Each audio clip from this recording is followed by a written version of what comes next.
ഞാൻ ആവർത്തിക്കുന്നു, ശരീഅത്തിനെ ഖൽബിൽ സ്ഥാപിക്കുന്നതാണ് ത്വരീഖത്ത്. അങ്ങനെയുള്ളൊരു തസവുഫ് ഉണ്ടെങ്കിൽ അത് കേടല്ല എന്ന് മാത്രമല്ല, നല്ലതുമാണ്. പക്ഷെ അത് വളരെ ചുരുക്കമാണെന്നാണ് പലപ്പോഴും മനസ്സിലാക്കാൻ സാധിച്ചിട്ടുള്ളത്. 10% ഞാൻ പറയും. ബാക്കി 90% തസവുഫിന്റെ പേരിൽ വഴി പഠിപ്പിക്കുന്നതും ബിദ്അത്തുകളുടെ ഏടാകൂടങ്ങളും സുന്നത്തിനെ നിഷേധിക്കുന്നതും കടുത്ത വ്യാജ പ്രസ്താവനകൾ ചെയ്യുന്നതും ഒരുപാട് ആളുകളുടെ ഈമാൻ പിഴപ്പിച്ചിട്ടുള്ളതുമാണ്. ഇതൊക്കെ പറയുമ്പോൾ ആളുകൾ കൽബ് മൊഹിദ്ദീൻ ശൈഖ് തന്നെ നിരവധി മക്കാമുകൾ എണ്ണിയിട്ട് പറയുന്നുണ്ട് ഒരു പ്രത്യേക മക്കാമിനെ പറ്റി. ആ മക്കാം കാഫിറായി പോകാൻ വളരെ സാധ്യതയുള്ള മക്കാമാണ് എന്ന് പറയുന്നു. സൂഫികളായ ചിലർ എഴുതി വെച്ചിട്ടുള്ള കിതാബുകളെക്കാൾ ഇസ്ലാമിനെ ആക്ഷേപിക്കുന്ന പുസ്തകം ഒരു സൽമാൻ റഷീദിയും എഴുതിയിട്ടില്ല. അള്ളാഹുവിനെ ഞാൻ പെണ്ണിന്റെ ഡ്രസ്സിൽ കണ്ടു, സ്ത്രീയുടെ വസ്ത്രത്തിൽ കണ്ടു. മുഹമ്മദ് മെഹറാജിന് പോയിട്ട് തിരിച്ചു വന്നു, ഞാനാണെങ്കിൽ അവിടെ തന്നെ നിൽക്കുമായിരുന്നു. എനിക്ക് നേരിട്ട് കിട്ടിക്കൊണ്ടിരിക്കുന്നു ലഹുൽ മഹ്ഫൂദിൽ നിന്ന് വിജ്ഞാനങ്ങൾ. വളരെ അപകടപ്പെട്ട, ഒട്ടും തന്നെ ഒരു മുഅ്മിന്റെ ഭാഗത്ത് നിന്ന് ഉണ്ടാകാൻ പാടില്ലാത്ത ധാരാളം പ്രസ്താവനകൾ അതിൽ നിന്ന് വന്നിട്ടുണ്ട്. നിങ്ങൾ എപ്പോഴെങ്കിലും അവസരമൊരുക്കുകയാണെങ്കിൽ തസവുഫിനെ കുറിച്ച് നമുക്ക് നിസാമി സാഹിബിനെ പോലുള്ള, അബ്ദുൽ ഹക്കീം സാഹിബിനെ പോലുള്ള ഇവിടെ ഉള്ളവരും അല്ലാത്തവരുമായ പണ്ഡിതരൊക്കെ ഇരുന്ന് അതിന്റെ ഗുണവും ദോഷവും അതിന്റെ ഋതവും യാബിസും ഉണങ്ങിയതും പച്ചയും ഒക്കെ വെച്ചുകൊണ്ടുള്ള ഒരു ചർച്ച നമുക്കാകാവുന്നതാണ്.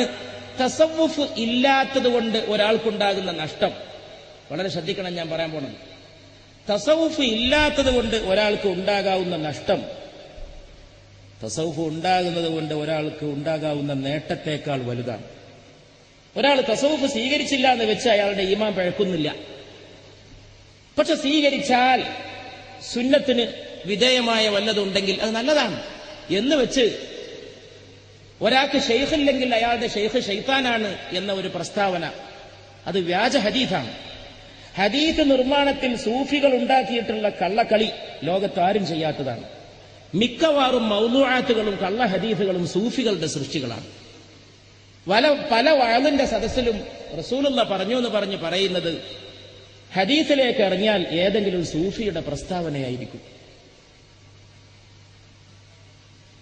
ഇന്നിപ്പോ അതൊക്കെ കണ്ടുപിടിക്കാൻ വളരെ എളുപ്പമാണ്. ഹദീസ് വിജ്ഞാനം വളരെ വികസിച്ചിരിക്കുന്നു.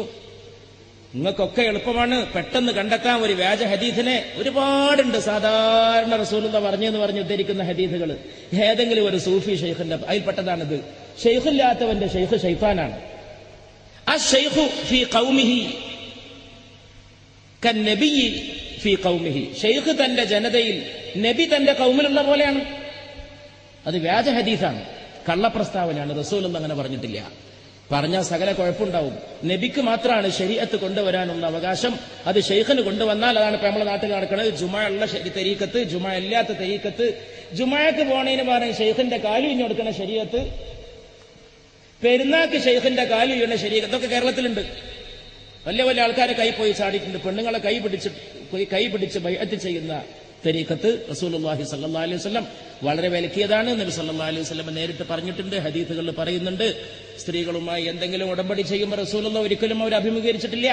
അങ്ങനെ സകലമാന ദീൻ വിരുദ്ധ കാര്യങ്ങളുടെയും ഒരു ഏടാകൂടമായതുകൊണ്ടാണ് ഹസ്രത്ത് അല്ലാമ മുഹമ്മദ് ഇഖ്ബാൽ ഒരു ഘട്ടത്തിൽ ഇസ്ലാമിന്റെ മണ്ണിൽ മുളപ്പിക്കാൻ ശ്രമിച്ച ഒരു വിദേശ ചെടിയാണിത് എന്ന് വരെ തസവുഫിനെ പറ്റി പറഞ്ഞിട്ടുണ്ട്.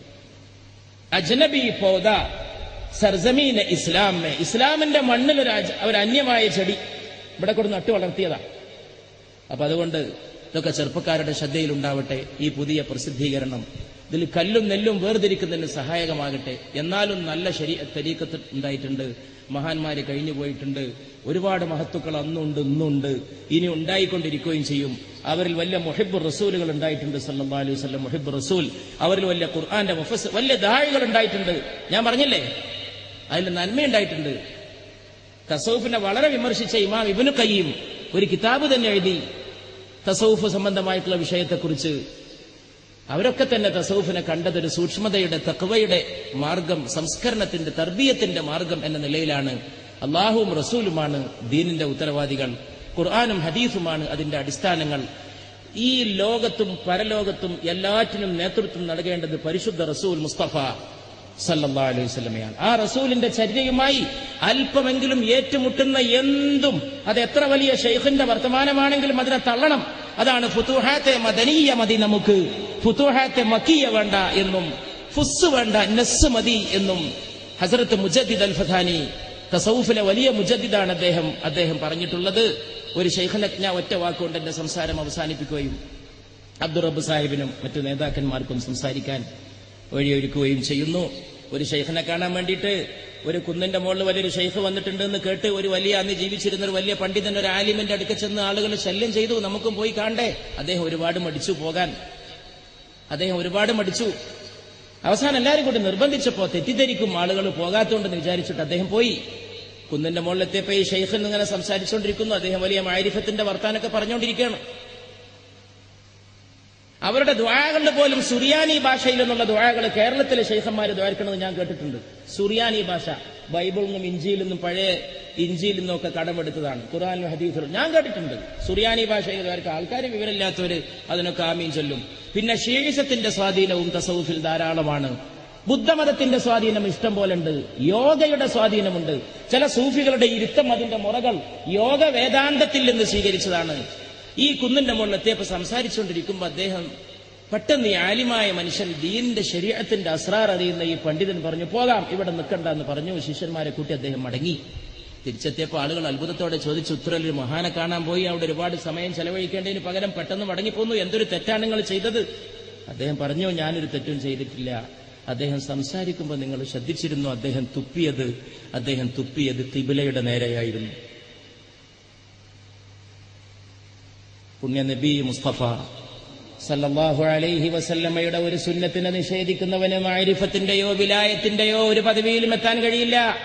ഏറ്റവും വലിയ വിലായത്ത് പുണ്യ നബിയുടെ ഇത്തിബാഅാണ്. സല്ലല്ലാഹു അലാ മുഹമ്മദ്. ഇത് മനസ്സിലാക്കിയ ആളുകൾക്ക് ഒരു ശങ്കയുണ്ടാവില്ല. റസൂലുള്ളാഹിയാണ് ഇമാം, റസൂലാണ് ഖിബ്ല, റസൂലാണ് ശാരിഅ്, റസൂലാണ് ഹലാലും ഹറാമും തീരുമാനിക്കുന്നത്. നബി സല്ലല്ലാഹു അലൈഹി വസല്ലമ മാത്രമാണ്. നോമ്പുള്ള ഷെയ്ഖ് പച്ചക്ക് വന്നിട്ട് പട്ടാപ്പകല് വെള്ളം ചോദിച്ചിട്ടൊരു ഷെയ്ഖ് നോമ്പിന് വെള്ളം ചോദിച്ചൊരു വീട്ടിൽ നിന്ന് കേരളത്തിലുണ്ടായ സംഭവമാണ്.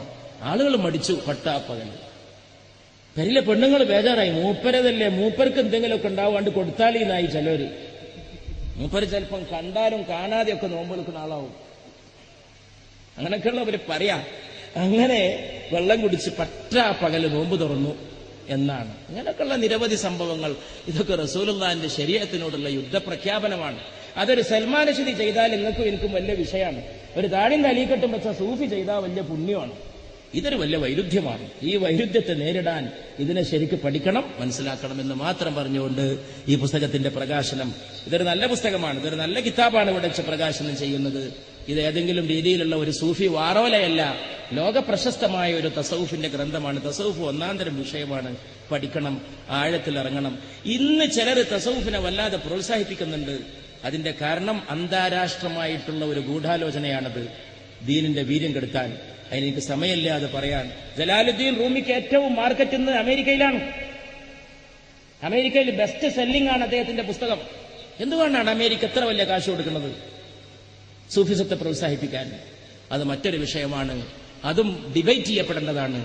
ലോകത്ത് ദീനിന്റെ വലിയ വലിയ വെല്ലുവിളികൾക്ക് മുമ്പിൽ പകച്ചു നിൽക്കുന്ന സാമ്രാജ്യത്വ ശക്തികൾ ഇതിനെ പ്രോത്സാഹിപ്പിക്കുന്നു. ഇതൊക്കെ നിങ്ങളുടെ ശ്രദ്ധയിൽ ഉണ്ടാവട്ടെ.